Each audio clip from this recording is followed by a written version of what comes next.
ഹദ്ദിസ്, തങ്ങളോട് നേരിട്ട് ഇങ്ങനെ അല്ലാഹു പറയാണ്. അത് ഹബീബ് അവിടെ ഇരുന്ന് കേൾക്കാൻ, ഇമാം അവിടെ ഓതുന്നു, ഹബീബ് തൊട്ടടുത്ത് കിടക്കുന്നു. ആ ഒരു വല്ലാത്തൊരനുഭവമാണ്. ഹബീബിനോട് നേരിട്ട് അല്ലാഹു പറയുന്നത് തൊട്ടരികത്ത് ഹബീബ് കേൾക്കാൻ സ്വല്ലല്ലാഹു അലൈഹി വസല്ലം. അങ്ങനെ ഒരു അനുഭവം ഇന്ന് ഇശാഇന്റെ ഒന്നാമത്തെ റക്അത്തിൽ ഇമാം ഓതിയത് വദ്ദുഹയാൻ, രണ്ടാമത്തേതിൽ അലം നശ്റഹ് ലക സദ്റക. അതും ഹബീബിനോടുള്ള നേരെയുള്ള ഖിതാബാണ്. നബിയേ, അങ്ങയുടെ ഹൃദയം അല്ലാഹു അങ്ങേക്ക് വിശാലമാക്കി തന്നില്ലയോ? അലം നശ്റഹ് ലക സദ്റക വവദഅനാ അൻക വിസ്റക അല്ലദീ അൻഖദ ളഹ്റക. അങ്ങേക്ക് വല്ലാത്ത ഭാരമുണ്ടായിരുന്നു, ഉത്തരവാദിത്വത്തിന്റെ ഭാരം, അങ്ങയുടെ ദഅവത്തിന്റെ ഭാരം, ഈ ഉമ്മത്തിനെ സംബന്ധിച്ചുള്ള ഹമ്മും ഗമ്മും എല്ലാം അല്ലാഹു അങ്ങേക്ക് സമാധാനമാക്കി തന്നില്ലയോ നബിയേ? വറഫഅനാ ലക ദിക്റക, അങ്ങയുടെ സ്മരണ നാം ഉയർത്തിയില്ലയോ നബിയേ? അതിൽ മഹാന്മാരായ മുഫസ്സിറുകൾ കൊടുക്കുന്ന ഒരർത്ഥം, പള്ളി മിനാരങ്ങളിലൂടെ അഷ്ഹദു അല്ലാ ഇലാഹ ഇല്ലല്ലാഹ്, അഷ്ഹദു അല്ലാ ഇലാഹ ഇല്ലല്ലാഹ് 2 പ്രാവശ്യം അല്ലാഹുവിൻ്റെ ഷഹാദത്ത് വിളിച്ചു പറഞ്ഞാൽ ലോകത്തുള്ള ദശലക്ഷക്കണക്കിന് വരുന്ന മസ്ജിദുകളുടെ മുനാരങ്ങളിലൂടെ ഓരോ സെക്കൻഡിലും അഷ്ഹദു അന്ന മുഹമ്മദർ റസൂലുള്ളാഹ്, ഹബീബായ നബിയേ, അങ്ങ് അല്ലാഹുവിൻ്റെ ദൂതരാണെന്ന് ഞങ്ങളിതാ സാക്ഷ്യം വഹിക്കുന്നു നബിയേ. എല്ലാ മസ്ജിദുകളുടെയും സമയക്രമങ്ങൾ ഓരോ നാടിൻ്റെയും വ്യത്യസ്തമാണ്. നമുക്കിപ്പോൾ രാത്രി ഇശ കഴിഞ്ഞു, ഗൾഫ് നാടുകളിൽ ഇപ്പോൾ ഇശ ആവുന്നേ ഉള്ളൂ, അവിടെയൊക്കെ ബാങ്ക് കൊടുത്തുകൊണ്ടിരിക്കുന്നു. അതിൻ്റെ അപ്പുറത്തേക്ക് ആഫ്രിക്കയിലേക്ക് ഇനി കുറച്ച് കഴിഞ്ഞാൽ ഇശാഇൻ്റെ സമയമാകുന്നു. അത് കഴിഞ്ഞാൽ നോർത്ത് ആഫ്രിക്കയിലേക്ക്, അത് കഴിഞ്ഞാൽ അങ്ങ് വെസ്റ്റിലേക്ക് അങ്ങ് കടന്നാൽ യൂറോപ്പിൻ്റെ മണ്ണുകളിലേക്ക് മഗ്രിബും ഇശാവും ആയിക്കൊണ്ടേയിരിക്കുന്നുള്ളൂ. അവിടങ്ങളിലൊക്കെയുള്ള വീടുകളിൽ, മസ്ജിദുകളിൽ അഷ്ഹദു അന്ന മുഹമ്മദർ റസൂലുള്ളാഹ് ഇത് പറയപ്പെടാത്ത ഒരു സെക്കൻഡ് പോലും ഭൂമിയിലില്ലെന്നാണ്. ഈ ഭൂമിയിൽ അഷ്ഹദു അല്ലാ വാങ്ക് വിളിക്കാത്ത ഒരു നേരമില്ലെന്നാണ്. 24 മണിക്കൂറിലെ ഓരോ സെക്കൻഡിലും ഹബീബിൻ്റെ നാമം ഉച്ചരിക്കപ്പെടുന്നില്ലേ? ഇതാണ് അല്ലാഹു ഹബീബിനെ ഉയർത്തി എന്ന് പറഞ്ഞതിൻ്റെ ഒരർത്ഥം. അത് നിർവഹിക്കുന്നത് മസ്ജിദുകളാണ്. ഫീ ബുയൂത്തിൻ അദിനല്ലാഹു അൻ തുർഫഅ വയുദ്കറ ഫീഹാ ഇസ്മുഹു, അല്ലാഹുവിൻ്റെ നാമങ്ങൾ ഉയർത്തപ്പെടാനും അല്ലാഹുവിൻ്റെ ദിക്ർ ചൊല്ലപ്പെടാനും അല്ലാഹു നിശ്ചയിച്ച മസ്ജിദുകൾ. ആരാണ് അവിടെ തസ്ബീഹ് ചൊല്ലുന്നതെന്നറിയുമോ? യുസബ്ബിഹു ലഹു ഫീഹാ ബിൽ ഗുദുവി വൽ ആസ്വാൽ, രാവിലെയും വൈകുന്നേരങ്ങളിലും. അതിൻ്റെ ഇടക്കത് പെട്ടു എന്നാണ്. സാധാരണഗതിയിൽ പകൽ സമയം ആളുകൾ ജോലിക്ക് പോകുന്നവരാണ്. രാവിലെയും വൈകുന്നേരങ്ങളിലും പണി കഴിഞ്ഞവർ വിശ്രമത്തിലോ ഇബാദത്തിലോ ചെലവഴിക്കുന്ന സമയമാണ്. രാവിലെകളിലും വൈകുന്നേരങ്ങളിലും അല്ലാഹുവിനെ തസ്ബീഹ് ചൊല്ലുന്ന റിജാൽ, പുരുഷന്മാർ അല്ലാഹുവിൻ്റെ മസ്ജിദുകളിൽ വേണം. മസ്ജിദുകൾ മനോഹരമാണ്, ഇന്റർലോക്കുകൾ ചെയ്ത് മനോഹരമാണ് അതിൻ്റെ മുറ്റം. എന്നാൽ അവിടേക്ക് നിസ്കാരത്തിന് ഹയ്യ അലസ്വലയും ഹയ്യ അലൽ ഫലാഹും വിളിച്ചു പറയുമ്പോൾ അങ്ങോട്ട് നടന്നു വരാൻ കഴിയാതെ ക്ഷീണമോ അലസതയോ ആലസ്യമോ വെച്ച് പിടിക്കുന്ന ആളുകൾ, അവരെ അല്ലാഹു ഇവിടെ തുറന്നു കാണിക്കുന്നുണ്ട്. റിജാലുൻ, ചില ആളുകൾ അല്ലാഹുവിൻ്റെ മസ്ജിദിന് വേണ്ടി ജീവിക്കുന്നവരാണ്. റിജാലുൻ ലാ തുൽഹീഹിം തിജാറത്തുൻ വലാ ബൈഉൻ അൻ ദിക്രില്ലാഹ്, അല്ലാഹുവിനെ ഓർക്കാൻ അവരുടെ കച്ചവടമോ അവർ വിൽക്കുന്നതോ ഇതൊന്നുമേ അവിടെ പ്രശ്നമല്ല. വിൽക്കുന്നത്, വാങ്ങിക്കുന്നത് എന്തെല്ല പറയാതിരുന്നത്? വിൽക്കുമ്പോഴാണല്ലോ അവിടെ ലാഭമുണ്ടാകുന്നത്, വിൽക്കുന്ന ആൾക്കാണല്ലോ അവിടെ ലാഭം. അതുകൊണ്ട് കച്ചവടത്തിൽ ബൈഉം ശിറാഉം ഉണ്ടെങ്കിൽ തന്നെയും ബൈഇന്റെ വിഷയമാണ് അല്ലാഹു പറയുന്നത്. സൂറത്തുൽ ജുമുഅയിലും അങ്ങനെ തന്നെയാണ്, ശ്രദ്ധിച്ചാൽ മനസ്സിലാവും. റിസ്ക്കിനെ സംബന്ധിച്ച് പറഞ്ഞെടുത്ത് അല്ലാഹു റബ്ബുൽ ഇസ്സത്ത് ബൈഇനെ പറഞ്ഞു. കാരണം വിൽക്കുന്നതപ്പോഴാണ്. ഇദാ നൂദിയ ലിസ്സലാത്തി മിൻ യൗമിൽ ജുമുഅത്തി ഫസ്അഉ ഇലാ ദിക്രില്ലാഹ് വദറുൽ ബൈഅ. അല്ലാഹുവിൻ്റെ ജുമുഅ നിസ്കാരം വെള്ളിയാഴ്ചകളിൽ അല്ലാഹുവിൻ്റെ വെളിയാളം വന്നാൽ നിങ്ങൾ വിൽപ്പന നിർത്തിയിട്ട് പള്ളിയിലേക്ക് പോകണം. വാങ്ങലും നിർത്തണം. വിൽപ്പനയ്ക്കൊരാവേശം വേറെ വരും. ഒരു കസ്റ്റമർ വന്നാൽ എനിക്ക് ഇത്ര പൈസ കിട്ടുമല്ലോ, ഒരു ഡീലാണല്ലോ, ആ കച്ചവടം പോലും അവിടെ ചെയ്യരുതേ, നിർത്തിവെക്കണേ. അല്ലാഹു നിങ്ങളെ വിളിക്കുകയാണ്. ഹബീബായ നബി തങ്ങൾ സ്വല്ലല്ലാഹു അലൈഹി വസല്ലം കാന റസൂലുള്ളാഹി സ്വല്ലല്ലാഹു അലൈഹി വസല്ലം ഇദാ ഹസബഹു അംറുൻ ഫസിഅ ഇലസ്സലാഹ്. അവിടത്തേക്ക് മനസ്സിന് വേദനയുള്ള വിഷമമുള്ള എന്തെങ്കിലും ഒരു പ്രയാസം വന്നാൽ ബിലാൽ റളിയല്ലാഹു അൻഹു വന്ന ഹബീബിൻ്റെ മെഹബൂബായ മുഅദ്ദിനിനോട് പറയും, അരിഹ്നാ ബിഹാ യാ ബിലാൽ. വാങ്ക് വിളിക്കണേ എന്ന് പറയാൻ പുണ്യനബി ഉപയോഗിച്ച വാക്കതാണ് അരിഹ്നാ ബിഹാ യാ ബിലാൽ. ബിലാലെ, ആ നിസ്കാരം കൊണ്ട് നമുക്ക് ആശ്വാസം തരൂ. ഇഖാമത്ത് കൊടുക്കിൻ എന്നാണ് അതിൻ്റെ സാരം. നിസ്കാരം കൊണ്ട് എനിക്ക് ആശ്വാസം തരൂ. കാന ഇദാ ഹസബഹു അംറുൻ ഫസിഅ ഇലസ്സലാഹ്. അവിടത്തേക്ക് മനസ്സിന് വേദനയുള്ള എന്തെങ്കിലും ഒരു വിഷയം വന്നാൽ നേരെ പോകുന്നത് നിസ്കരിക്കാനാണ്, മുസല്ല വിരിക്കുകയാണ്. അല്ലാഹുവിൻ്റെ മുമ്പിൽ റിജാലുൻ ലാ തുൽഹീഹിം തിജാറത്തുൻ വലാ ബൈഉൻ അൻ ദിക്രില്ലാഹി വഇഖാമിസ്സലാഹ്. മദീന പള്ളിയിൽ അന്ന് ജുമുഅ നടക്കുമ്പോഴാണ് അബ്ദുറഹ്മാൻ ഇബ്നു ഔഫ് റളിയല്ലാഹു അൻഹുവിൻ്റെ 100 കണക്കിന് ഒട്ടകങ്ങളുടെ മുകളിൽ സിറിയയിൽ നിന്ന്, ഫലസ്തീനിൽ നിന്ന്, ഖുദ്സിൽ നിന്ന്, ബുസ്റയിൽ നിന്ന് കച്ചവട സംഘങ്ങളുമായി, കച്ചവട സാധനങ്ങളുമായി 100 കണക്കിന് ഒട്ടകം, ചില റിവായത്തിൽ അൽഫു ഇബ്ലിൻ 1000 ഉണ്ടായിരുന്നു എന്ന് കാണാം. 1000 ഒട്ടകങ്ങൾ മദീന പള്ളിയുടെ മുമ്പിലേക്ക് വന്നപ്പോൾ وإذا رأوا تجارة أو لهوا انفضوا إليها وتركوك قائما. ഹബീബായ നബി തങ്ങൾ ഖുതുബ നിർവഹിച്ചു കൊണ്ടിരിക്കുമ്പോൾ മാസങ്ങളായി വാപ്പയെ കാണാത്ത മക്കൾ അവിടെയുണ്ട്. മാസങ്ങളായി മകനെ കാണാത്ത വാപ്പമാർ അവിടെയുണ്ട്. മാസങ്ങളായി ജ്യേഷ്ഠനെ അനുജനെ കാണാത്തവർ അവിടെയുണ്ട്. അവർ വന്നല്ലോ എന്ന സന്തോഷത്തിൽ ഖുതുബ നടന്നുകൊണ്ടിരിക്കെ ചില ആളുകൾ മെല്ലെ വാപ്പയെ, ഉപ്പയെ, അല്ലെങ്കിൽ മകനെ കാണാനൊന്ന് സലാം പറഞ്ഞ് തിരിച്ചു വരാം എന്ന് പറഞ്ഞ് മെല്ലെ അങ്ങ് ഇറങ്ങിപ്പോരുമ്പോഴാണ് വതറകൂക ഖായിമാ. പുണ്യ നബിയെ അങ്ങ് മസ്ജിദുൽ നബവിയുടെ മിമ്പറിൽ നിൽക്കുകയും മുമ്പിലുള്ള ആളുകൾ ഇറങ്ങിപ്പോവുകയും ചെയ്തല്ലേ.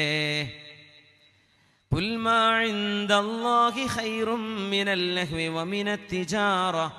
പറയൂ നബിയെ, അള്ളാഹുവിൻ്റെ പ്രതിഫലവും അള്ളാഹുവിൻ്റെ മഗ്ഫിറത്തുമാണ് നിങ്ങളുടെ കച്ചവടക്കാളൊക്കെ നല്ലത്, നിങ്ങളുടെ ബിസിനസ്സിനേക്കാളൊക്കെ നല്ലത് അള്ളാഹുവിനെ കുറിച്ചുള്ള ഓർമ്മയാണ് എന്ന് ഓർമ്മപ്പെടുത്തി കൊടുത്തേക്കണേ. അബ്ദുറഹ്മാൻ ഇബ്നു ഔഫ് തങ്ങൾ പറയുന്നു, ഹബീബിൻ്റെ മുമ്പിൽ ജുമുഅ കഴിഞ്ഞു വന്നിട്ട്, യാ റസൂലല്ലാഹ്, മാപ്പാക്കണേ നബിയേ, മാപ്പു തരേണമേ. മുഹാജിറായ സ്വഹാബിയാണ് അബ്ദുറഹ്മാൻ ഇബ്നു ഔഫ് റളിയല്ലാഹു അൻഹു. അള്ളാഹുവിൻ്റെ ഹബീബാണ് കച്ചവടം ചെയ്യാൻ ബറക്കത്തിന് കയ്യിൽ കൊടുത്തത്. 4 ദീനാർ കയ്യിൽ കൊടുത്തു, 4 ദിർഹം. നബി തങ്ങൾ കൊടുത്തതല്ല, 4 ദിർഹം കൊണ്ടുവന്നു. എന്നിട്ട് നബിയോട് ചോദിച്ചുവല്ലോ, ഹബീബായ നബിയെ, അങ്ങ് ഞങ്ങളോട് കച്ചവടം ചെയ്യാൻ പറഞ്ഞു. അലൈക്കും ബിസ്സൂഖ് ലാ തദഊഹാ ലിൽ യഹൂദ്. ഇവിടെ ജൂതന്മാരാണ് കച്ചവട സംഘങ്ങൾ, അവരാണ് ഇവിടെ മാർക്കറ്റ് പിടിച്ചിടക്കിയിരിക്കുന്നത്. നിങ്ങളും ബിസിനസ് ചെയ്യണം, നിങ്ങളും കച്ചവടം ചെയ്യണം എന്ന് ചോദിച്ചപ്പോൾ, അവിടെ നിന്ന് ആഹ്വാനം ചെയ്തപ്പോൾ അബ്ദുറഹ്മാൻ ഇബ്നു ഔഫ് റളിയല്ലാഹു അൻഹു പറഞ്ഞു, നബിയേ യാ റസൂലല്ലാഹ്, 4 ദിർഹം കൊണ്ട് എന്ത് കച്ചവടം ചെയ്യാൻ കഴിയും നബിയേ? ഒരു പീടികക്ക് വാടക കൊടുക്കാൻ പറ്റുമോ? സാധനം വാങ്ങിക്കണമെങ്കിൽ കാശ് വേണ്ടേ? 4 ദിർഹമാണ് കയ്യിലുള്ളത്. ഹാത്തിഹായ ഇബ്നു ഔഫ്, അബ്ദുറഹ്മാൻ ഇബ്നു ഔഫേ, നിങ്ങളത് കൊണ്ടുവരൂ. മഹാനായ പുണ്യനബി അവിടുത്തെ പരിശുദ്ധമായ കൈകൊണ്ട് ആ കയ്യിൽ അടിച്ചുകൊണ്ട് പറയുകയാണ്, അല്ലാഹുമ്മ ബാരിക് ലി അബ്ദുറഹ്മാൻ ഇബ്നു ഔഫ് ഫീ സഫഖതി യദിഹി. അല്ലാഹുവേ, ഈ അബ്ദുറഹ്മാൻ ഇബ്നു ഔഫ് ചെയ്യുന്ന കച്ചവടങ്ങളിൽ നീ ബറക്കത്ത് നൽകണമേ. മഹാനായ കുഞ്ഞുക്കോയ തങ്ങളുടെ അരികത്ത് വന്ന് കച്ചവടത്തിന് പോകുന്നവര്, ഗൾഫിലേക്ക് പോകുന്നവര് തങ്ങളുടെ ഒരു ദുആ പ്രതീക്ഷിക്കുന്നുണ്ട്. മഹാനവറുകൾ നിങ്ങൾക്ക് വേണ്ടിയൊക്കെ ദുആ ചെയ്യുന്നുമുണ്ട്. ഓരോരുത്തരുടെയും കൈപിടിച്ച് ഓരോരുത്തരെയും ആശ്വാസവാക്ക് പറയാൻ ഒരു മനുഷ്യന് ആരോഗ്യം കഴിയുമോ? തങ്ങൾ തന്നെ ക്ഷീണത്തിലാണ്. ആരും അതിലൊരു വിഷമം വിചാരിക്കേണ്ട. ഈ മഹാത്തായ ഈ ഒരു മജ്ലിസിന്റെ മഖാമിന്റെ പരിസരത്തെത്തിയാൽ തന്നെ മഹാന്മാരായ സയ്യിദന്മാരുടെ മനസ്സിന്റെ സ്നേഹവും അവരുടെ പ്രാർത്ഥനയും നമുക്കുണ്ട് തന്നെ, അല്ലെങ്കിലുമുണ്ട് ഈ ഉമ്മത്തിന്. അതുകൊണ്ട് ആരും വിഷമിക്കേണ്ട. ഒരുപാട് ആളുകൾ, നൂറുകണക്കിന് ആളുകൾ മുഹറം 1 തങ്ങളിൽ നിന്ന് ഒരു ചെറിയൊരു നാണയത്തൊട്ട് കിട്ടാൻ വേണ്ടി ഇവിടെ നിൽക്കുന്ന കാഴ്ച നമ്മൾ കാണാറുണ്ട്. പെരുന്നാളിനും റമദാനിനും വിശേഷപ്പെട്ട ദിവസങ്ങളിലുമൊക്കെ ഇത് പുണ്യനിബിതങ്ങൾ പഠിപ്പിച്ചതാണ് സ്വല്ലല്ലാഹു അലൈഹി വസല്ലം. തങ്ങളുടെ കയ്യിൽ കൊണ്ടുവന്ന് കൊടുത്തതാ നബിയെ. 4 ഞാൻ എന്ത് ചെയ്യും നബിയെ? കൈ നീട്ടിന അബ്ദുറഹ്മാനുവിന് ആ കയ്യിൽ അടിച്ചുകൊണ്ട് പറഞ്ഞു, അല്ലാഹുമ്മ ബാരിക് ലി അബ്ദുറഹ്മാൻ ഇബ്നു ഔഫ് ഫീ സഫഖതി യദിഹി. അബ്ദുറഹ്മാൻ ഇബ്നു ഔഫ് എന്നവരുടെ കച്ചവടത്തിന് അല്ലാഹുവേ നീ ബറക്കത്ത് ചെയ്യണമേ. മഹാൻ പറയാ, ഞാനിങ്ങനെ പോകുമ്പോൾ ഒരു പാറക്കല്ലൊക്കെ കാണുമെന്ന് ഉരുട്ടിയാലോ എന്ന് തോന്നും. അതിൻ്റെ ഉള്ളിൽ സ്വർണ്ണമുണ്ട് എന്നെനിക്ക് തോന്നുമായിരുന്നു. എന്ത് കച്ചവടം ചെയ്താലും ബറക്കത്ത്, എന്ത് ചെയ്താലും ലാഭം, എന്ത് ചെയ്താലും അവിടെ നിഅമത്ത്. അങ്ങനെ ഒരു കാലത്തിലൂടെയാണ് ഞാൻ കടന്നു വന്നത്. നബിയേ, എൻ്റെ കച്ചവട സംഘം അങ്ങയുടെ മസ്ജിദിൻ്റെ മുമ്പിലെത്തി നിൽക്കുമ്പോൾ ആ പള്ളിയിൽ നടന്ന ഖുതുബയിൽ അങ്ങയുടെ ഖുതുബക്ക് ചെറിയൊരു പ്രയാസം എൻ്റെ കച്ചവട സംഘം കൊണ്ടുണ്ടായോ നബിയെ? എന്നോട് പൊറുക്കണേ. ഫിദാക അബീ വ ഉമ്മി യാ റസൂലല്ലാഹ്. എൻ്റെ ഉമ്മയും വാപ്പയും അവരെക്കാളൊക്കെ നബിയെ അങ്ങയെയാണ് ഞാൻ ഇഷ്ടപ്പെടുന്നത്. ഞാനെന്ന് പറഞ്ഞോട്ടെ, ഈ 1000 ഒട്ടകപ്പുറത്തുള്ള മുഴുവൻ സാധനങ്ങളും സ്വദഖത്തുൻ ഫീ സബീലില്ലാഹ് അങ്ങേക്ക് തന്നു നബിയെ. ഇത് അങ്ങ് എടുത്തോളൂ നബിയെ, എനിക്ക് വേണ്ട, എനിക്ക് വേണ്ട. അങ്ങയുടെ മസ്ജിദിലെ ഒരു ഖുതുബക്ക് എൻ്റെ ഈ കച്ചവടം കൊണ്ട് ഒരു പ്രയാസമുണ്ടായെങ്കിൽ നബിയെ എനിക്കത് വേണ്ട, എനിക്കത് വേണ്ട. ഫഇന്നഹാ സ്വദഖത്തുൻ ഫീ സബീലില്ലാഹ്. ഇങ്ങനെ ചെയ്തൊരു മഹാനെ മദീനയിൽ നമുക്ക് കാണുന്നു, അബ്ദുറഹ്മാൻ ഇബ്നു ഔഫ് റളിയല്ലാഹു അൻഹു. ثم الرضا عن أبي بكر وعن عمر وعن علي وعن عثمان ذي الكرم مولاي صل وسلم دائما أبدا على حبيبك خير الخلق كلهم سعد سعيد زبير طلحة وأبي عبيدة وابن عوف عاشر الكرم مولاي صل وسلم دائما أبدا على حبيبك خير الخلق كلهم. പുണ്യനിബിതങ്ങൾ വന്നപ്പോൾ ഹബീബായ നിബിതങ്ങളുടെ വിശുദ്ധമായ മസ്ജിദ് ഖുബാഇന്റെ പണി ആദ്യമായി നിബിതങ്ങൾ തുടങ്ങി വെച്ചു. മദീനയിലെത്തിയപ്പോൾ അവിടെ നിന്ന് ആദ്യം ചെയ്തത് മസ്ജിദ് നിർമ്മിക്കുകയാണ്. അവിടുത്തെ ആളുകളെ അള്ളാഹുമായി ബന്ധിപ്പിക്കാനുള്ള ഒരു ഇടം, അത് മസ്ജിദാണ്. അള്ളാഹുവിൻ്റെ ഹബീബ് അതാണ് പണി കഴിപ്പിച്ചത്. ആ മസ്ജിദിന്റെ നിർമ്മാണം നടന്നുകൊണ്ടിരിക്കെ ഏകദേശം പള്ളിയുടെ ചുമരുകളൊക്കെ പൊങ്ങി നിൽക്കുന്നു. ആ പള്ളിയിലേക്ക് ആരാണ് കട്ടകൾ, മണ്ണിന്റെ കട്ടകൾ കൊണ്ടുവന്നത് ആരെന്നറിയുമോ? അഷ്റഫുൽ ഖൽഖ് റസൂലുള്ളാഹ് സ്വല്ലല്ലാഹു അലൈഹി വസല്ലം. ഇസ്ലാമിലെ എന്ന് പറയുമ്പോൾ പുണ്യ നബിതങ്ങളുടെ കാലശേഷം എന്നാണ് അത് നമ്മൾ ഇപ്പർത്ഥം കൊടുക്കുക. അങ്ങനെയാണെങ്കിൽ ആദ്യത്തെ മസ്ജിദ് ഹബീബായ നബിതങ്ങൾ ഖുബാ പള്ളിയായി ഹബീബ് നിർമ്മിച്ച മസ്ജിദാണ്. ഹബീബിൻ്റെ കൈ കൊണ്ടുണ്ടാക്കിയ ആദ്യത്തെ മസ്ജിദ്. അള്ളാഹിൻ്റെ ഭൂമിയിലെ ആദ്യത്തെ മസ്ജിദ് കഅബയാണ്, ഒരു സംശയവുമില്ല. അത് കഴിഞ്ഞാൽ പിന്നെ അൽ മസ്ജിദുൽ അഖ്സയാണ്. അത് കഴിഞ്ഞാൽ പിന്നെ ഈ ഉമ്മത്തിന് ശ്രേഷ്ഠമായി ലഭിച്ച മസ്ജിദ്, ഹബീബിൻ്റെ കൈകൊണ്ട് തങ്ങൾ പടുത്തുയർത്തിയ മസ്ജിദ്, മസ്ജിദ് ഖുബാ. ഖുബാ മസ്ജിദാണ്. അത് കഴിഞ്ഞതിന് ശേഷമാണ് അൽ മസ്ജിദുൻ നബവി തങ്ങൾ എടുക്കുന്നത്. സ്വല്ലല്ലാഹു അലൈഹി വസല്ലം ഹബീബിൻ്റെ പള്ളിയുടെ മുറ്റത്താണ് അനസ് റളിയല്ലാഹു അൻഹുവിൻ്റെ ഉമ്മ വന്ന് പറഞ്ഞത്, യാ റസൂലല്ലാഹ്, അവിടുത്തെ പേര് റുമൈസ്വാ ബീവി എന്നായിരുന്നു. ഉമ്മു സുലൈം റുമൈസ്വാ റളിയല്ലാഹു അൻഹ സമിഅതു ഖശ്ഫതൻ ഫിൽ ജന്ന, സ്വർഗ്ഗത്തിൽ ഞാനൊരു കാലൊച്ച കേട്ടു. നോക്കുമ്പോൾ ഫഇദാ അന ബിറുമൈസ്വാഇ ഇംറഅതി അബീ ത്വൽഹ, അബൂ ത്വൽഹ റളിയല്ലാഹു അൻഹുവിൻ്റെ ഭാര്യയായ റുമൈസ്വാ ബീവി എൻ്റെ മുമ്പിലുണ്ടായിരുന്നു എന്ന് സ്വർഗത്തെ സംബന്ധിച്ച് പുണ്യനബി പറഞ്ഞു സ്വല്ലല്ലാഹു അലൈഹി വസല്ലം. ഉരീതുൽ ജന്നത അൽ ബാരിഹ, കഴിഞ്ഞ രാത്രി ഞാൻ സ്വർഗം കണ്ടു. ദഖൽതു ഫീഹാ, ഞാൻ സ്വർഗത്തിൽ കടന്നുവെന്ന് ഹബീബായ നബി തങ്ങളുടെ റൂഹുമായുള്ള ഹബീബിൻ്റെ ഒരു യാത്ര. സ്വപ്നങ്ങളിൽ ഒരുപാട് തങ്ങൾക്കുണ്ട് സ്വർഗലോകത്തേക്കുള്ള യാത്ര. ഇസ്രാഇൻ്റെയും മിഅ്റാജിൻ്റെയും അവിടുത്തെ ശരീരവുമായി പോയ യാത്രയല്ലാതെ തന്നെ ഒരുപാട് തവണ ഹബീബിന് അല്ലാഹു സ്വർഗം കാണിച്ചു കൊടുത്തിട്ടുണ്ട്. എന്താണ് ഈ ബീവി ചെയ്ത ഏറ്റവും വലിയ ഗുണമെന്നറിയുമോ? യാ റസൂലല്ലാഹ്, ഖുബാ പള്ളിയുടെ മുറ്റത്ത് വന്ന് നിന്ന് മഹദി പറയുകയാണ്, നബിയേ, അങ്ങ് മദീനയിലേക്ക് വന്നപ്പോൾ എല്ലാവരും അങ്ങേക്ക് ഓരോ സമ്മാനങ്ങൾ തന്നുവല്ലോ നബിയേ. എൻ്റെ കയ്യിൽ സമ്മാനമില്ല, ഞാനൊരു പാവം പെണ്ണാണ് നബിയേ, എൻ്റെ ഭർത്താവ് മരിച്ചു പോയിട്ടുണ്ട്. ഹബീബായ നബിയേ, എനിക്ക് അങ്ങേക്ക് സമ്മാനമായി നൽകാൻ ഒരു മോനുണ്ട്, 10 വയസ്സുള്ള അനസ് ഇബ്നു മാലിക് റളിയല്ലാഹു അൻഹു. എൻ്റെ മോനെ അങ്ങയുടെ ഖിദ്മത്തിന് ഞാൻ ഏൽപ്പിച്ചു തരട്ടെയോ നബിയേ എന്ന് പറഞ്ഞ് ഒരേ ഒരു മോനെ ഹബീബിൻ്റെ പള്ളിയിലേക്ക് ഹബീബിൻ്റെ കൈകളിൽ ഏൽപ്പിച്ചു പോയ ഉമ്മയാണ് മഹാനായ അനസ് റളിയല്ലാഹു അൻഹുവിൻ്റെ ഉമ്മ റുമൈസ്വാ ബീവി റളിയല്ലാഹു തആല അൻഹാ. ആ മഹദിയുടെ ചരിത്രങ്ങൾ ഒരുപാട് വേറെയുമുണ്ട്. സഹനത്തിൻ്റെ, ക്ഷമയുടെ ഏറ്റവും വലിയ ഉദാഹരണങ്ങൾ ഉമ്മത്തിന് കാണിച്ചു കൊടുത്ത ബീവിയാണത്.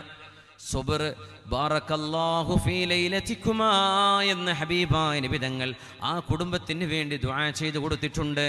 പുണ്യ റസൂലുള്ളാഹി സ്വല്ലല്ലാഹു അലൈഹി വസല്ലമ തങ്ങളെ കാണാൻ, അവിടുത്തെ മുമ്പിൽ വന്ന് പരാതി പറയാൻ, ഹബീബിൻ്റെ മുന്നിൽ വന്ന് വിഷയം അവതരിപ്പിക്കാൻ നൂറുകണക്കിന് ആളുകളാണ് ഹബീബിനെ കാത്തിരിക്കുന്നത്. വിശുദ്ധമായ അൽ മസ്ജിദുൻ നബവി, അവിടെയാണ് ഹബീബിൻ്റെ അവിടുത്തെ പ്രിയപ്പെട്ട സൗജാത്തിൻ്റെ നമ്മുടെ ഉമ്മമാരുടെ വീടുകളുള്ളത്, ഹുജ്റത്തുള്ളത്.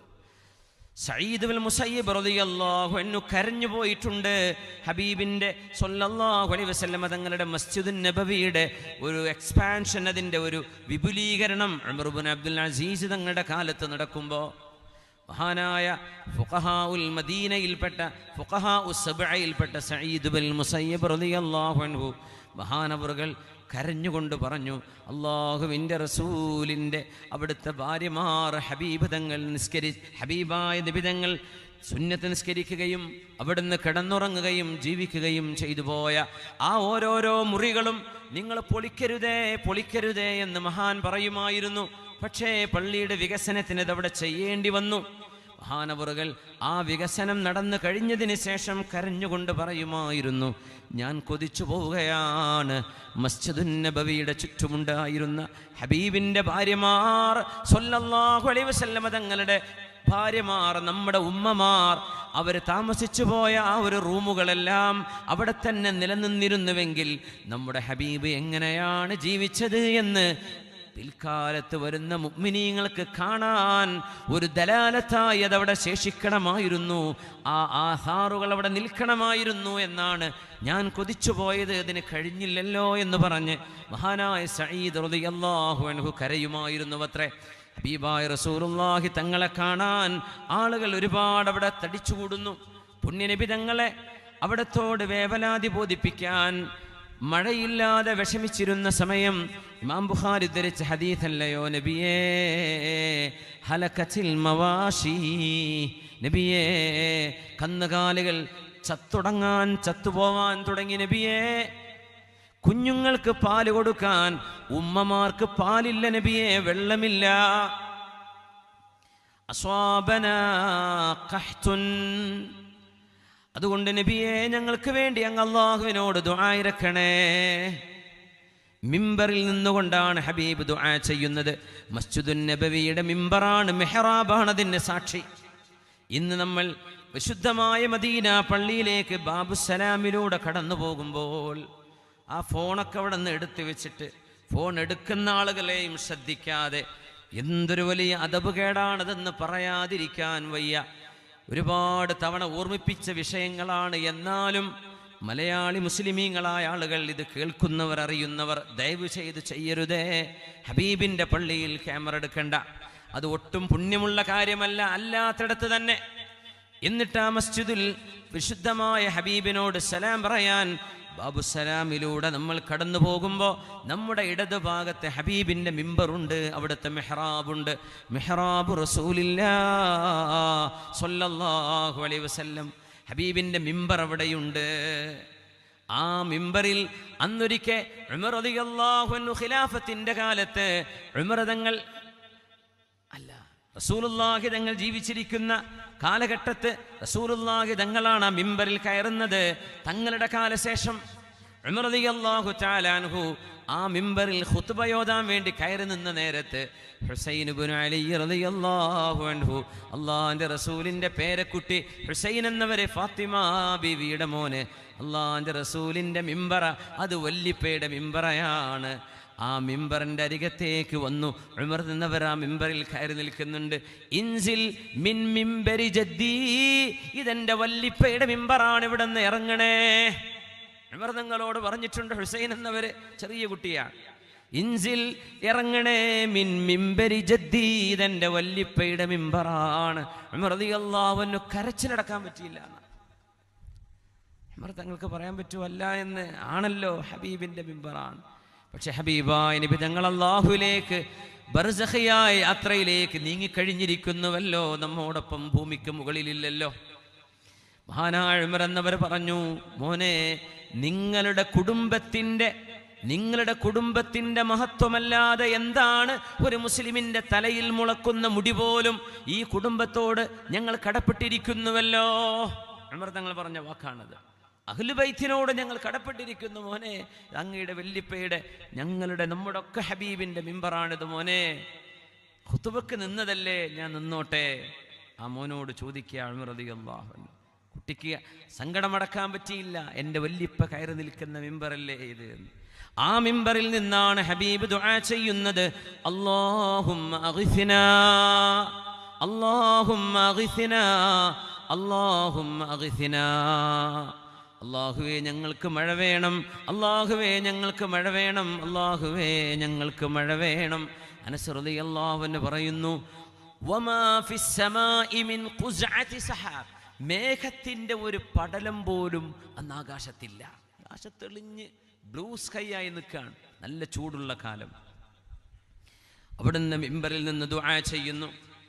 ആ ദുആ അതിൻ്റെ ഏതാനും സെക്കൻഡുകൾ കഴിയുമ്പോഴേക്കും ഇവിടെ നിന്നില്ലാത്ത വിധം മദീനയുടെ മുകളിലേക്ക് കറുത്ത കാർമേഘങ്ങൾ ഒരുമിച്ച് കൂടുന്നത് ഞങ്ങൾ കണ്ടു എന്ന് അനസ് തങ്ങൾ ഉദ്ധരിക്കുന്ന ഹദീസ് ഇമാം ബുഖാരി തങ്ങളുടെ സ്വഹീഹിലാണ് കിടക്കുന്നത്. അത്രയും പ്രബലമായ സംഭവം, മുതവാത്തിറായ സംഭവം. മഴ പെയ്യാൻ തുടങ്ങി. ഞങ്ങൾ ആ ജുമുഅയിൽ സുജൂദിൽ തലവെച്ചപ്പോൾ ചെളിവെള്ളത്തിലായിരുന്നു ഞങ്ങൾ തലവെച്ചത്. പള്ളിയിലും മഴ കിട്ടി എന്ന് മഹാനായ അനസ് റളിയല്ലാഹു അൻഹു മസ്ജിദിൻ്റെ മെഹ്റാബിലാണ്, മിമ്പറിലാണ് അള്ളാഹുവിൻ്റെ ഹദ്റത്തിൽ നിന്ന് ഇജാബത്തുകൾ വന്നുകൊണ്ടിരുന്നത്. ആ മിമ്പറിൽ പുണ്യനബി കാലെടുത്ത് കയറുമ്പോൾ വിശുദ്ധമായ മദീനത്തുൻ നബിയുടെ അൽ മസ്ജിദുൻ നബവിയുടെ മിമ്പറിൽ അവിടുന്ന് പറഞ്ഞില്ലേ ആമീൻ. രണ്ടാമത്തെ സ്റ്റെപ്പിലേക്ക് കയറിയപ്പോൾ വീണ്ടും പറഞ്ഞു ആമീൻ. മൂന്നാമത്തെ മിമ്പറിൻ്റെ സ്റ്റെപ്പിലും പറഞ്ഞു ആമീൻ. യാ റസൂലല്ലാഹ് സമിഅനാക അമ്മൻസ്, അങ്ങ് ആമീൻ പറഞ്ഞത് ഞങ്ങൾ കേട്ടു നബിയെ. ആരും ഇവിടെ ദുആ ചെയ്തില്ലല്ലോ, ഞങ്ങൾ കേട്ടില്ലല്ലോ. അതാനി ജിബ്രീലു അലൈഹിസ്സലാം, മസ്ജിദുൻ നബവിയുടെ വിശുദ്ധമായ മിമ്പറയുടെ ഓരോ സ്റ്റെപ്പുകൾ നബി തങ്ങൾ കയറുമ്പോഴേക്കും ജിബ്രീൽ അലൈഹിസ്സലാം അവിടെ വന്നിട്ട് നബിയോട് പറയുന്നു, നബിയെ ഇന്നി ദാഇൻ, ഞാൻ ദുആ ഇറക്കാൻ പോകുന്നു നബിയെ, എൻ്റെ ദുആഇന് നിങ്ങൾ ആമീൻ പറയണം. ഞാൻ പറയാം. ആദ്യത്തെ ദുആ, ആമീൻ പറയണേ നബിയേ. മൻ അതാഹു റമളാനു ഫലം യുഗ്ഫർ ലഹു റഗിമ അൻഫു റഗിമ അൻഫു മൻ അതാഹു റമളാൻ ഫലം യുഗ്ഫർ ലഹ്. ഒരാൾക്ക് നഷ്ടം സംഭവിക്കട്ടെ, റമളാൻ മുഴുവൻ കഴിഞ്ഞു പോയിട്ടും അള്ളാഹുവിനോട് പാപമോചനം ചോദിക്കാൻ ഒരു തൗഫീഖ് പോലും കിട്ടാത്ത മനുഷ്യൻ, അവൻ്റെ മൂക്ക് മണ്ണിലുരസട്ടെ എന്നാണ് ആ വാക്കിൻ്റെ അർത്ഥം. പറയും നബിയെ ആമീൻ ആമീൻ. റഗിമ അൻഫു മൻ, ഹബീബായ നബിയെ അങ്ങയുടെ പേര് മുഹമ്മദ് എന്നോ അഹ്മദ് എന്നോ സല്ലല്ലാഹു അലൈഹി വസല്ലം, അവിടുന്ന് അഹ്മദാണ്, അവിടുന്ന് അൽ മാഹി ആണ് സല്ലല്ലാഹു അലൈഹി വസല്ലം. അള്ളാഹുവിൻ്റെ ഹബീബിൻ്റെ പേര് പറയപ്പെടുമ്പോൾ റസൂലുള്ളാഹി എന്ന് പറയുമ്പോൾ തന്നെ വേണം മുഹമ്മദുൻ റസൂലുള്ളാഹി സ്വല്ലല്ലാഹു അലൈഹി വസല്ലം. അങ്ങയുടെ പേര് പറയപ്പെടുമ്പോൾ മടി കാരണം ചുണ്ടനക്കാതെ ആരെങ്കിലും സ്വല്ലല്ലാഹു അലൈഹി വസല്ലം എന്ന് പറയാൻ മടി കാണിച്ചാൽ അവരുടെ മേൽ അവരിൽ നിന്ന് അള്ളാഹിൻ്റെ റഹ്മത്ത് ദൂരെയാവട്ടെ എന്ന് ജിബ്രീൽ അലൈഹിസ്സലാമിൻ്റെ ദുആ. നമ്മൾ വിചാരിക്കും എന്തേ നമ്മുടെ ജീവിതത്തിൽ വിജയം ഉണ്ടാവാത്തത്? വലിയൊരു കാരണം ഹബീബിൻ്റെ മേൽ സ്വലാത്തു ചൊല്ലാൻ പിശുക്കുന്ന അവസ്ഥ നമ്മൾ അറിയാതെ ശീലിച്ചു പോകുന്നുണ്ടാവും. അങ്ങനെ മിണ്ടാണ്ടിരിക്കും, തങ്ങളുടെ പേരിങ്ങനെ കേൾക്കുന്നു, അത് കാസറ്റ് കേട്ടാലും ചൊല്ലിക്കോ, കൂലി കിട്ടും. അത് നിങ്ങൾ വീഡിയോ യൂട്യൂബ് കേട്ടാലും ചൊല്ലിക്കോളൂ, ഫേസ്ബുക്കിൽ കേട്ടാലും ചൊല്ലിക്കോ. നമ്മൾ ഫിഖഹിൻ്റെ മസ്അലയിലേക്ക് ഇറങ്ങിച്ചെന്നത് ഇപ്പോൾ ഒറിജിനൽ തന്നെയാണോ, അതിപ്പോൾ ആൾ പറഞ്ഞു തന്നെയാണോ, അതിപ്പോൾ രണ്ടാമത് റിപ്പീറ്റ് ചെയ്യല്ലേ? അദബൻ മഅ റസൂലില്ലാഹ്, റസൂലുള്ളാഹി തങ്ങളോടുള്ള അദബ് ഇപ്പോഴൊക്കെ ചൊല്ലണം എന്നാണ്. എപ്പോഴും ഹബീബിൻ്റെ പേര് കേട്ടാൽ ചൊല്ലണം സല്ലല്ലാഹു അലൈഹി വസല്ലം. അതിന് ആമീൻ പറഞ്ഞത് ആരാണ്? ദുആ ചെയ്തത് ആരാണ്? സയ്യിദുൽ അംലാക്കിൻ്റെ ദുആ, സയ്യിദുൽ ഖൽഖിൻ്റെ ആമീൻ സല്ലല്ലാഹു അലൈഹി വസല്ലം. മൂന്നാമതൊരു ആമീൻ പറഞ്ഞത് എൻ്റെ പ്രിയപ്പെട്ട സഹോദര സഹോദരിമാരെ, നിങ്ങൾ ഓർത്തു വെക്കണേ, മറന്നു പോകരുത്. ഇത് മസ്ജിദുൻ നബവി എന്ന ഹബീബിൻ്റെ മസ്ജിദിൻ്റെ ഉള്ളിൽ നടന്ന ജിബ്രീൽ അലൈഹിസ്സലാം എന്ന അള്ളാഹുവിൻ്റെ വഹയിൻ്റെ അമീനായ മലക്ക് ഹബീബായ തങ്ങളോട് ജുമുഅ ദിവസം മിമ്പറിൽ ഖുത്ബ എന്ന ഏറ്റവും വലിയ ശ്രേഷ്ഠമായ വെള്ളിയാഴ്ചയിലെ ഇബാദത്തിന് ഹബീബായ നബി കാലെടുത്ത് വെച്ചുകൊണ്ടിരിക്കുമ്പോൾ അവിടത്തോട് വന്ന് പറഞ്ഞു കൊടുത്ത ദുആയാണിത്. എന്താ ദുആ? റഗിമ അൻഫു മൻ അദ്റക വാലിദൈഹി ഫലം യുഗ്ഫർ ലഹുമാ. സ്വന്തം വാപ്പാക്ക് അല്ലെങ്കിൽ ഉമ്മാക്ക് ശരീരം തളർന്നു പോകുന്ന വാർദ്ധക്യം വരുന്ന സമയം, പ്രായമാകുമ്പോൾ വിഷമമാകുന്ന ഘട്ടങ്ങളിൽ, കൂടെ ഒരാളില്ലാതെ നടക്കാൻ കഴിയാതെ വരുമ്പോൾ, സഹായത്തിന് ആള് വേണ്ടി വരുമ്പോൾ, വർത്തമാനം പറഞ്ഞത് തന്നെ ആവർത്തിച്ചു കൊണ്ടിരിക്കുമ്പോൾ, ഓർമ്മശക്തി നഷ്ടപ്പെട്ടു പോകുമ്പോൾ, വസ്ത്രത്തിലറിയാതെ മൂത്രമായി പോകുമ്പോൾ, ബെഡിൽ കിടന്നിടത്ത് വിസർജമായി പോകുമ്പോൾ, ഭക്ഷണം കഴിക്കാൻ കഴിയാതെ തട്ടിച്ചിന്തിക്കളയുമ്പോൾ, പറഞ്ഞതും ചോദിച്ചതും തന്നെ വീണ്ടും പറഞ്ഞും വീണ്ടും ചോദിച്ചും മക്കൾക്ക് അരോസരമുണ്ടാക്കുന്ന ഘട്ടങ്ങളിലേക്ക്, അറുതലുൽ ഉംറിലേക്ക് നമ്മുടെ ഉമ്മയും നമ്മുടെ വാപ്പയും പ്രായത്തിലേക്ക് കടന്നു വന്നാൽ, അവരെ ശുശ്രൂഷിക്കുന്നവർക്ക്, അവർക്ക് ഖിദ്മത്ത് ചെയ്യുന്നവർക്ക്, അവരെ പരിപാലിക്കുന്നവർക്ക്, അവർക്ക് സ്നേഹം അവിടെ കൊടുക്കുന്നവർക്ക്, അവരുടെ എല്ലാ ചീത്ത വാക്കുകളെങ്ങാനും വന്നാൽ പോലും അത് സഹിക്കുന്ന മക്കൾക്ക് അള്ളാഹു പുറത്തു കൊടുക്കുമെന്നാണ്. മാതാപിതാക്കൾ സ്വർഗത്തിൻ്റെ 2 വാതിലുകൾ നിങ്ങളുടെ കൈകളിൽ കിട്ടിയിട്ട് ആ മാതാപിതാവിനെ നോക്കാതെ ജ്യേഷ്ഠം കൊണ്ടുപോയിക്കോട്ടെ, പെങ്ങൾ പറയും അളിയനത് ഇഷ്ടമായില്ല ഇവിടെ വന്നാൽ, അതുകൊണ്ട് കാക്ക കൊണ്ടുപോട്ടെ, എളാപ്പ കൊണ്ടുപോയിക്കോട്ടെ, മൂത്താപ്പ കൊണ്ടുപോയിക്കോട്ടെ എന്ന് പറഞ്ഞ് മക്കൾ മാതാപിതാക്കളെ വെച്ച് തട്ടിക്കളിച്ചാൽ നിങ്ങൾക്ക് നഷ്ടമാകുന്നത് ഒരുപക്ഷെ നിങ്ങൾ ചിന്തിക്കുന്നതിലും അപ്പുറമാണ്. ദുന്യാവും ആഖിറവുമാണ് നിങ്ങൾക്ക് നഷ്ടമാവുന്നത്. ആ ഉമ്മയോ വാപ്പയോ നിങ്ങളുടെ വീട്ടിലേക്ക് കയറി വന്നാൽ കാലിൽ ചെളിയുണ്ടായിരിക്കാം, നിങ്ങളുടെ വീടൊന്ന് വൃത്തികേടായി എന്ന് വന്നേക്കാം, കാലിൻ്റെ പാടുകൾ ഉണ്ടായെന്ന് വന്നേക്കാം, തുപ്പാൻ പാടില്ലാതെ തുപ്പിന്ന് വന്നേക്കാം, അവർക്ക് ടോയ്ലറ്റ് ഫ്ലഷ് ചെയ്യാൻ അറിയില്ലായിരിക്കാം, അവിടെ ഇവിടെയും മൂത്രായി എന്ന് വന്നേക്കാം. ഇതൊക്കെ ആയാലും നിങ്ങളുടെ വീടാണ് നന്നാക്കിയെടുക്കാം.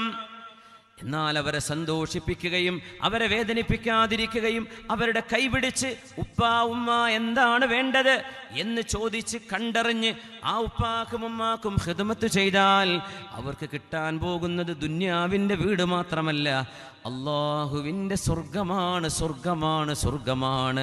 മാതാപിതാക്കളെ പ്രായമായ സമയത്ത് ജീവനോടെ മാതാപിതാക്കളെ പരിപാലിക്കാൻ അവസരമുണ്ടായ ആൺമക്കൾക്കും പെൺമക്കൾക്കും ആ വാപ്പയെ ഉമ്മയെ നോക്കാൻ കഴിയാത്തത് കൊണ്ടാവരുത്, സാധിക്കുമെന്നിരിക്കെ വേണ്ടാന്ന് വെച്ചിട്ട് അവരോട് ഖിദ്മത്ത് ചെയ്യാതിരിക്കുന്നവർക്ക് നഷ്ടം വരട്ടെ. പറയൂ നബിയെ ആമീൻ. ആ ആമീനിന് ഹബീബ്, ആ ദുആഇന് ഹബീബ് ആമീൻ പറഞ്ഞു സ്വല്ലല്ലാഹു അലൈഹി വസല്ലം. അതുകൊണ്ട് മുഅ്മിനെ, മാതാപിതാക്കൾ മരിച്ചുപോയി ഖബറിലായിരിക്കാം പലരുടേതും. ഇതൊന്നും ഒരുപക്ഷെ അന്ന് ഓർമ്മ ഉണ്ടായിരിക്കണമെന്നില്ല. അള്ളാഹുവിനോട് പൊറുക്കലിനെ ചോദിച്ചോളൂ. ആ മാതാപിതാക്കളുടെ ഖബറിൻ്റെ അരികത്ത് ചെന്ന് പൊറുക്കലിനെ ചോദിച്ചോളൂ, മാപ്പ് ചോദിച്ചോളൂ. പൊറുക്കലിനെ തരാൻ വേണ്ടി പറയും, അവരോട് മാപ്പ് തരാൻ വേണ്ടി പറയും. റബ്ബിനോട് മാപ്പിനെ ചോദിച്ചോളൂ. അവരുടെ റിളയിലാണ് അള്ളാഹുവിൻ്റെ റിളയുള്ളത്, അവരുടെ തൃപ്തിയിലാണ് അള്ളാഹുവിൻ്റെ പൊരുത്തമുള്ളത്. നമ്മുടെ വീടുകളിൽ അള്ളാഹു നമുക്ക് നൽകുന്ന സ്വർഗമാണ് നമ്മുടെ ഉമ്മയും നമ്മുടെ ഉപ്പയും. അവരിൽ ജീവിച്ചിരിക്കുന്നവർക്ക് റബ്ബേ ദീർഘായുസ്സും ആഫിയത്തും കൊടുക്കണേ തമ്പുരാനെ. അവന് മരിച്ചുപോയവർക്ക് ഖബറിൽ സ്വർഗം നൽകണേ റബ്ബേ, സ്വർഗം നൽകണേ റബ്ബേ. ആ മരിച്ചുപോയ മാതാപിതാക്കൾക്ക് മക്കളോട് വിഷമമുണ്ടാവരുതേ റബ്ബേ. അവരുടെ മനസ്സിൽ